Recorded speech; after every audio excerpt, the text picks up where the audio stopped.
ناظرین،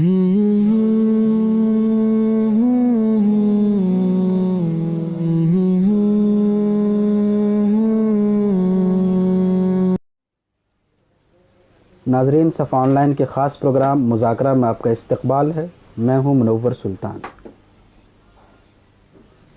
تعلیم کسی بھی قوم کے لیے ریڑھ کی ہڈی کی حیثیت رکھتی ہے۔ تعلیم پہ جب بھی بات ہوتی ہے تو ایک خاص دائرے میں بات ہوتی ہے، دینی تعلیم کی اہمیت، فضیلت۔ حالانکہ صحیح بات یہ ہے کہ تعلیم ایک انسانی ضرورت ہے۔ جس طرح ایک انسان کے لیے کھانا، پینا، ہوا، ان چیزوں کی ضرورت ہے، میں سمجھتا ہوں کہ آج کے دور میں ان چیزوں سے زیادہ ضرورت تعلیم کی ہے۔ تو یہ بہت ضروری ہے کہ تعلیم کے موضوع پہ سنجیدگی سے بات کی جائے۔ تعلیم میں اللہ کا شکر ہے، مسلمانوں کی اگر بات کریں تو بڑی ترقی ہوئی ہے، تبدیلی آئی ہے، تعلیم کا ریشو بڑھا ہے۔ اسی طرح ہمارے ملک میں بھی تعلیم کا ریشو خاصا بڑھا ہے، لیکن اس کے باوجود تعلیم کا جو حقیقی کانسیپٹ ہے، جو اس کی بنیادیں ہیں، اس کو مزید کلیئر کرنے کی ضرورت ہے، اس کی وضاحت ہونی چاہیے تاکہ وہ صحیح تصور ہمارے ذہنوں میں ہو۔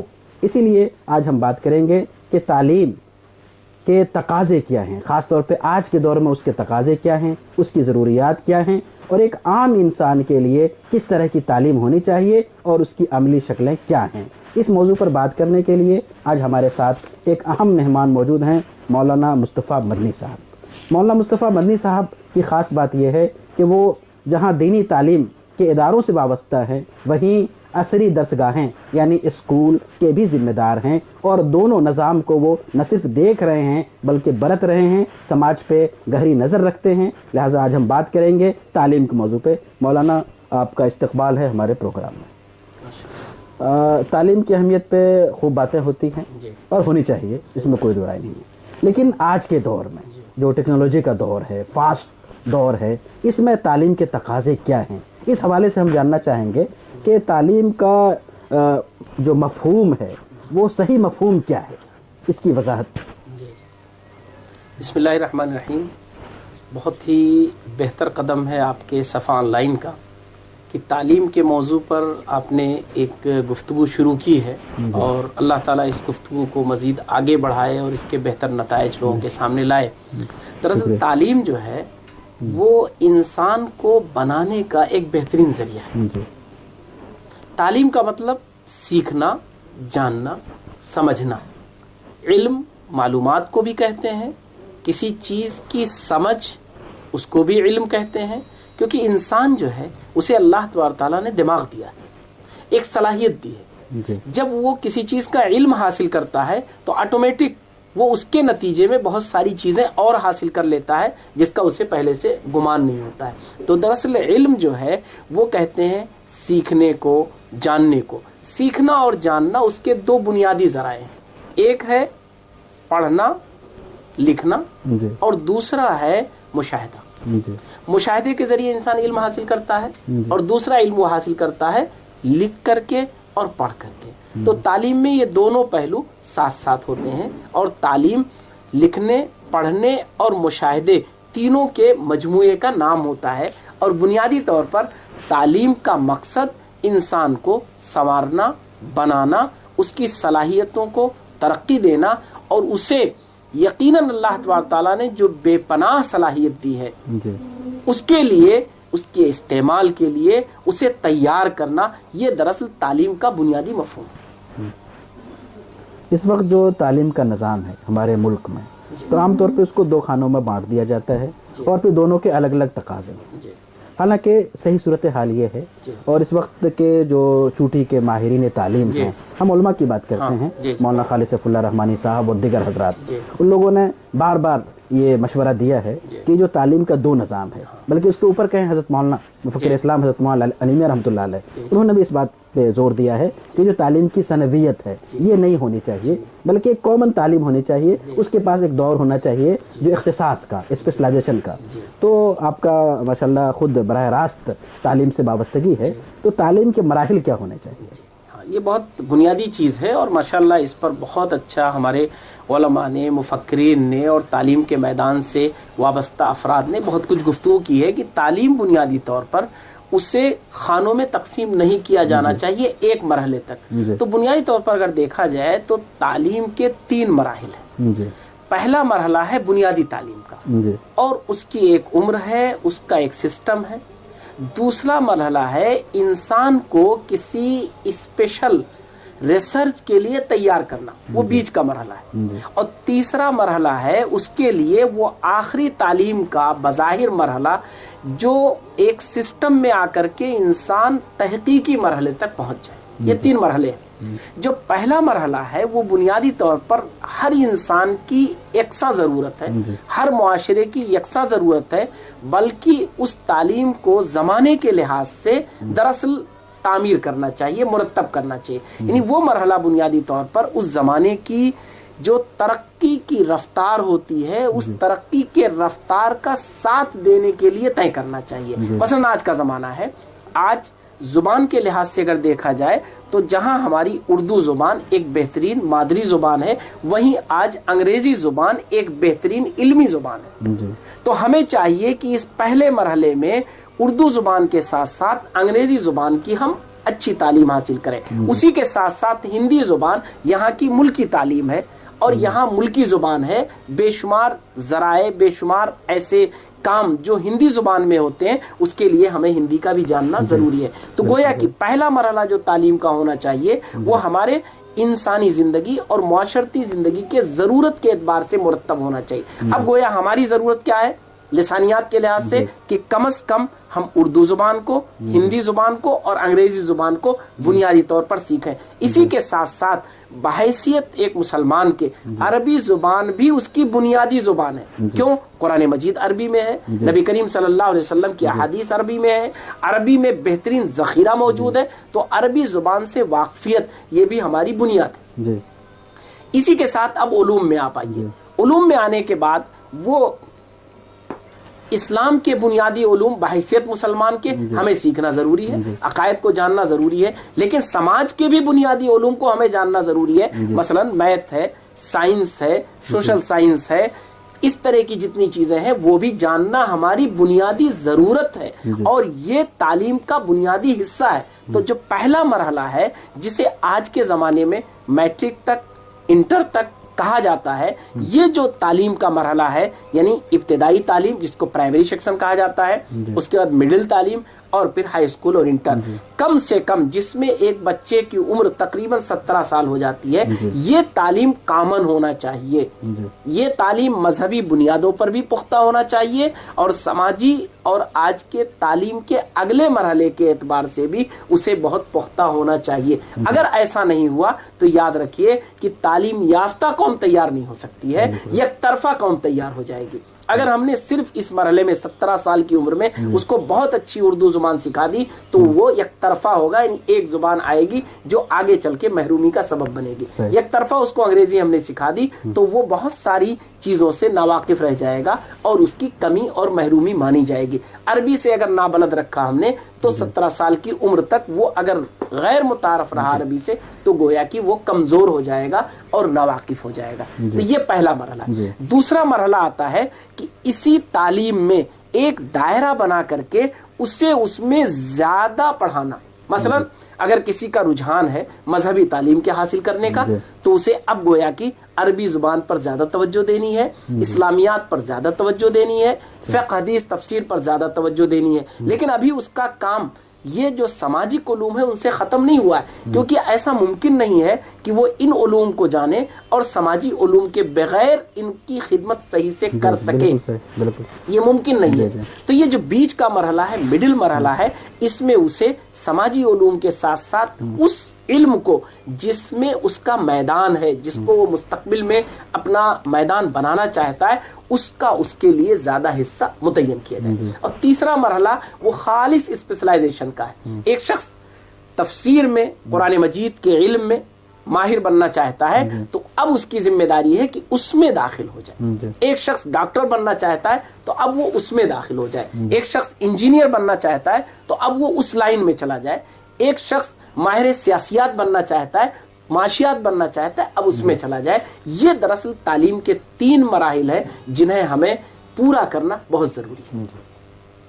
مولانا اس وقت جو تعلیمی ادارے قائم ہیں، جی، اگر بات کریں مسلمانوں ہاں، کی، تو ایک بڑی سنہری تاریخ ہے، جی، مسلمانوں نے جو ادارے قائم کیے جی، اپنے بل پہ، جی، حکومت کے تعاون کے بغیر، جی، ایک بڑی اچھی تاریخ ہے جی، اور ان کی قدر ہونی قدر چاہیے. ہونی چاہیے. جی، لیکن اس قدر کے جی، ساتھ جی، جو آج کے دور کے تقاضے ہیں، جی، جیسے کہ آپ نے ابھی کہا ہاں، کہ یہ مرحلہ مراحل، تعلیم ہونا جی، چاہیے، تو اس کی عملی شکل کیا ہو سکتی ہے؟ ہاں، یہ بہت بنیادی سوال ہے. عموماً جو دینی تعلیمی بڑے ادارے قائم ہوئے جی ان کا ایک بہت ہی روشن باب ہے، جی یہ بالکل. حقیقت ہے. جی لیکن تعلیم کے مرحلے میں دراصل ہمیں ان سے یہ توقع رکھنا کہ وہ ہمارے ابتدائی مرحلے کے تعلیمی سسٹم کو پورا کر رہے ہیں، یہ دراصل صحیح توقع نہیں ہے. اس لیے کہ ابتدائی مرحلے کی ان کی تعلیم یک طرفہ ہے، جی محدود ہے، اور وہ محدود تعلیم انسان کو آگے محدود کر دیتی ہے. دراصل ہے کیا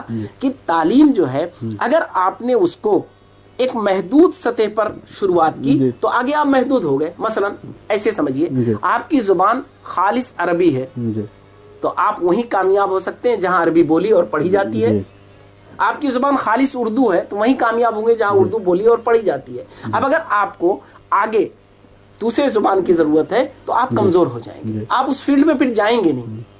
یہ ایک بہت بنیادی چیز ہے. تو ان اداروں کے پس منظر میں یہ دراصل تخصص کے ادارے ہیں، جی اسپیشلائزیشن کے ادارے ہیں. ہمیں قاری حضرات چاہیے، ہمیں عالم چاہیے، ہمیں مفتی چاہیے، ہمیں قاضی چاہیے، ہمیں ائمہ چاہیے. یہ اس کے اسپیشلائزیشن کو پورا کرنے والے، تخصص کو پورا کرنے والے، ایک خاص اس فیلڈ کے افراد کو پیدا کرنے والے ہیں. لیکن یہ کامن تعلیمی مرحلے کو کور نہیں کرتے ہیں، اور یہی ہم سے سب سے بڑی ایک بڑی بنیادی ضرورت ہے جس میں غفلت ہوئی کہ ہم مسلمانوں کے جو تعلیمی مراحل ہیں، جو ابتدائی تعلیمی مرحلہ ہے، ہم اس پر زیادہ کام نہیں کر پا رہے ہیں.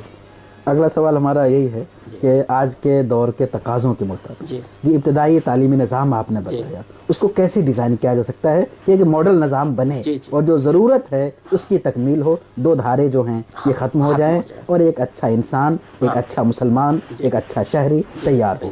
یہ کیسے ہو سکتا ہے؟ بہت بہت ایک دم واضح ہو گئی بات کہ ہمیں ابتدائی تعلیمی مرحلے کو جو بنیادی طور پر انسان کی بنیادی ضرورت ہے، اسے آج کے دور میں آگے کے تمام تعلیمی مراحل کو سامنے رکھ کر کے ڈیزائن کرنے کی ضرورت ہے. جی جی آگے کے تعلیمی مراحل میں نے جیسا آپ کو بتایا کہ تخصص کے ہوتے ہیں، جی لیکن وہ تخصص الگ الگ میدانوں کے ہوتے ہیں. جی اب نیچے کے میدان میں ہم انہی میں سے سارے سبجیکٹ لے لیں گے. ہم ان میں عربی زبان بھی لیں گے تاکہ عربی زبان کا کوئی ماہر بننا چاہے تو اس کے لیے راستے نہ رکے. ہم انہی میں اردو زبان کو لے لیں گے، ہم انہی میں اسلامیات کو لے لیں گے.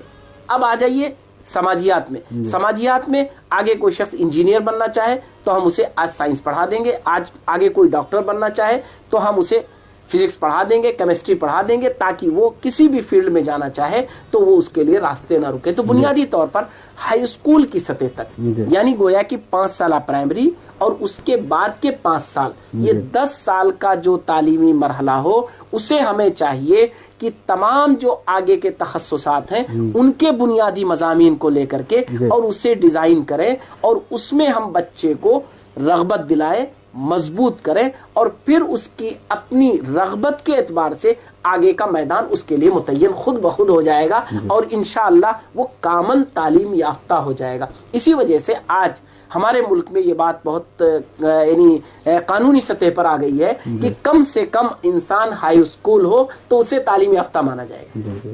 تو گویا کہ ہمیں ابھی تعلیمی جو نظام ڈیزائن کرنا چاہیے وہ لازمی طور پر ہمارے تمام بچوں کو، وہ مسجد کا امام ہو یا قاری ہو، وہ عالم ہو یا مفسر ہو، وہ محدث ہو یا سائنٹسٹ ہو، کچھ بھی ہو. سائنٹسٹ کے لیے تو ضروری ہے کیونکہ وہاں شرط ہے، لیکن ان علوم کے لیے ضروری نہیں تھا. اب ہمیں چاہیے کہ ان کو بھی کم سے کم ہائی اسکول کی سطح پر ہم کامن تعلیم دیں تاکہ وہ بنیادی طور پر تعلیم یافتہ مانے جائیں اور تعلیم یافتہ ہو جائیں. مولانا اس حوالے سے ہمارا آخری سوال یہ ہے کہ جو ہمارا تعلیمی نظام ہے، سسٹم ہے، جی یہ تقریباً 100 سال 150 سال، اور اگر تاریخ پیچھے جائے تو بہت پرانی تاریخ، جو منہج ہمارا وہاں سے آ رہا ہے. ہم نے ادھر جو ترقیات ہوئی ہے دنیا میں، اس کو سامنے رکھ کے کوئی منہج بنایا نہیں.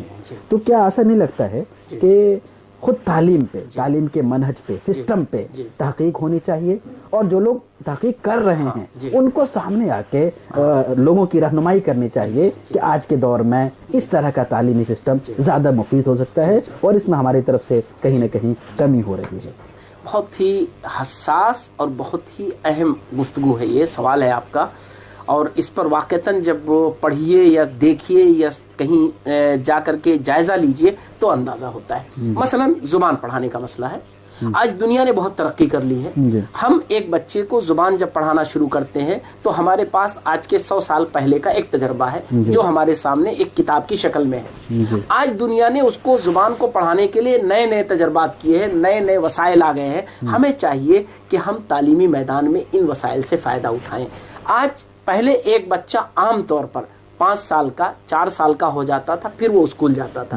آج 3 سال کا بچہ، 2.5 سال کا بچہ، 3.5 سال کا بچہ وہ اسکول جاتا ہے۔ آج بچے کے سوچنے سمجھنے کی جو صلاحیت ابتدائی مرحلے میں ڈیولپ کر جاتی ہے، پہلے وہ بعد میں ڈیولپ کرتی تھی۔ ہمیں ان سب کو لے کر کے دراصل کیا ہے کہ آج بہت تیزی کے ساتھ تعلیم کے میدان میں بڑا انقلاب آیا ہے، اس سے ہمیں فائدہ اٹھانے کی ضرورت ہے، اور اگر ہم اس سے فائدہ اٹھائیں گے تو یقین جانیے کہ تعلیم کے میدان میں ترقی کے بے شمار امکانات ہیں۔ یہ بات میں بہت وضاحت کے ساتھ دہرانا چاہتا ہوں کہ تعلیم کے میدان میں ترقی کے بے شمار امکانات ہیں، اور تعلیم کے بغیر معاشرے کے لیے بے شمار رکاوٹیں ہیں۔ یہ حقیقت ہمیں ذہن میں بٹھا لینی چاہیے۔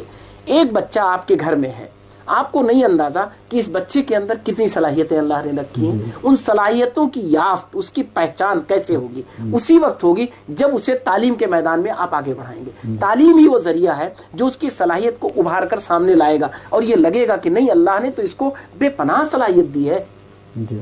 یہ آپ کے لیے تعلیمی مراحل جو آج ایڈوانس ہیں، جو آج بہت ہی طاقتور ہیں، جو بہت ہی نئے نئے تجربات کے ذریعے آئے ہیں، یہ دراصل بچے کی صلاحیت کو پہلے مرحلے میں ابھار دیتے ہیں۔ تو ہمارا جو نظام ہے، عموماً آپ نے گفتگو جو کی ہے وہ مدارس کے پس منظر میں ہے یا دینی اداروں کے پس منظر میں ہے۔ ہمارا وہاں جو نظام ہے، وہاں بنیادی طور پر جو سسٹم ہے پڑھانے کا، وہ بچے کی صلاحیت کو بہت دھیرے دھیرے ابھارتا ہے۔ اور آج کا جو تعلیمی نظام جو لوگوں نے ڈیولپ کیا ہے، وہ بنیادی طور پر بچے کی صلاحیت کو بہت تیز ابھارتا ہے، اور اس کی پہچان، اس کی یافت بڑی تیز ہوتی ہے۔ تو آج ہمیں اس سے فائدہ اٹھانے کی ضرورت ہے، اس بات کو بالکل ذہن میں بٹھاتے ہوئے کہ تعلیم وہ خود انسان کے لیے کبھی بھی نقصان دہ نہیں ہوتی ہے۔ علم انسان کی صلاحیتوں کو ابھارتا ہے، اور علمی بنیادوں پر اگر انسان کو آگے بڑھایا جائے گا تو انسان لازمی طور پر اچھا سے اچھا انسان بنے گا۔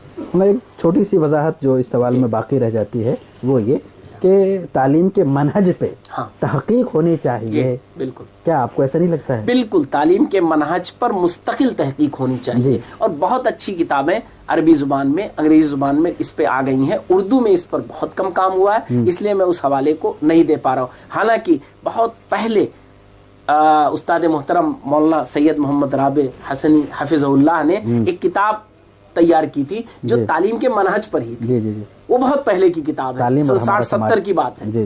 آج تعلیم کے میدان میں ہمیں یقیناً بیٹھ کر کام کرنے کی ضرورت ہے، اور شاید یہ بات آ جانا اب ضروری ہو گیا ہے آپ کے اس سوال کے نتیجے میں کہ آپ مجھے غور کر کے بتلائیں۔ میرے علم میں کبھی نہیں آیا کوئی ادارہ ایسا جو تعلیم کے منہج پر مستقل کوئی کام کرتا ہو، یا کسی ادارے میں کوئی فیکلٹی ہو، کوئی شعبہ ہو جو تعلیم کے منہج پر کام کرتی ہو۔ یہی وجہ ہے کہ تعلیم کے منہج پہ ہم لیٹسٹ چیزیں نہیں لا پا رہے، لیکن آج دنیا لا رہی ہے، ہمیں اس سے فائدہ اٹھانے کی ضرورت ہے۔ اور یاد رکھیے کہ کبھی بھی ہمیں تعلیم کے میدان میں ڈرنا نہیں چاہیے۔ تعلیم انسان کو بناتا ہے۔ قرآن نے جو بات کہی ہے بار بار، وہ علم کو اہمیت دیتے ہوئے علم کی بنیاد پر انسان کے ترقی کی بات کی ہے۔ قرآن نے کہیں یہ نہیں کہا ہے کہ علم آنے کے بعد انسان بگڑ جاتا ہے۔ یہ ہمیں ذہنوں سے نکال دینا چاہیے کہ علم جو ہے وہ انسان کو بناتا ہے، لیکن شرط یہ ہے کہ علم کے میدان میں جو لوگ کام کر رہے ہیں وہ اس علم کا رخ کہاں لے کر جا رہے ہیں۔